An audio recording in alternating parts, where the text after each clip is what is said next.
इन लोगों का प्रोटोकॉल तो देखो, क्या ये लोग इस दर का अदब भूल गए हैं। तारीख में आता है कि यजीद वो लानती शख्स था जिसने रोज़े रसूल सल्लल्लाहु तआला अलैहि वसल्लम में घोड़े बांधे थे, वो भी सवारियां ही थी।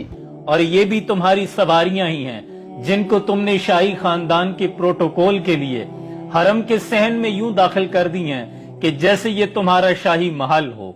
याद रखो, ये वो बारगाह रिसालत इज्जत माब है जहां कोई बादशाह और कोई गुलाम, किसी का कोई स्टेटस नहीं। यहाँ सब के सब एक तरह दाखिल होते हैं। और तुम ये किस किस्म की रौनक, किस किस्म की बादशाहत और रोबो जलाल का मुजाहरा कर रहे हो?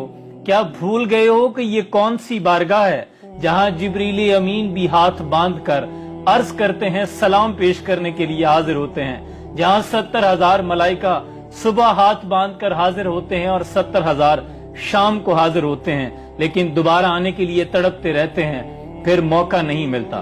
तुमने यहाँ दरूद पाक पढ़ने वालों पर मुकदमे दर्ज किए और खुद गाड़ियां लेकर दाखिल हो गए हो, खुद अपनी हुदूद से गुजर गए हो।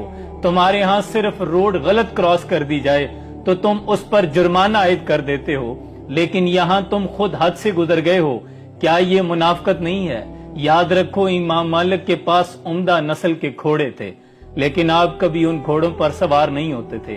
आप कहते थे कि इमाम मालिक की भला क्या हैसियत कि मदीने की गलियों में वो घोड़ों पर सवार होके चले। दुनिया कहती है कि अरबों ने बहुत तरक्की कर ली है, लेकिन मैं कहता हूँ लानत है ऐसी तरक्की पर कि जिसको तय करते हुए इंसान अपने मयार, अपने किरदार और अपने अखलाक, अपनी रिवायात से गिर जाए, जो कि इस बात की तमीज ना करे कि ये हमारे लिए किस कदर मुकद्दस सरजमीन है। जिनको आता नहीं दुनिया में कोई फन तुम हो, नहीं जिस कौम को परवाए निशेमन तुम हो, बिजलियां जिसमें हो आसूदा वो खैरमन तुम हो, बेच खाते हैं जो असलाफ के मदफन तुम हो, होने को नाम जो कब्रों की तिजारत करके, क्या ना बेचोगे जो मिल जाएं सनम पत्थर के।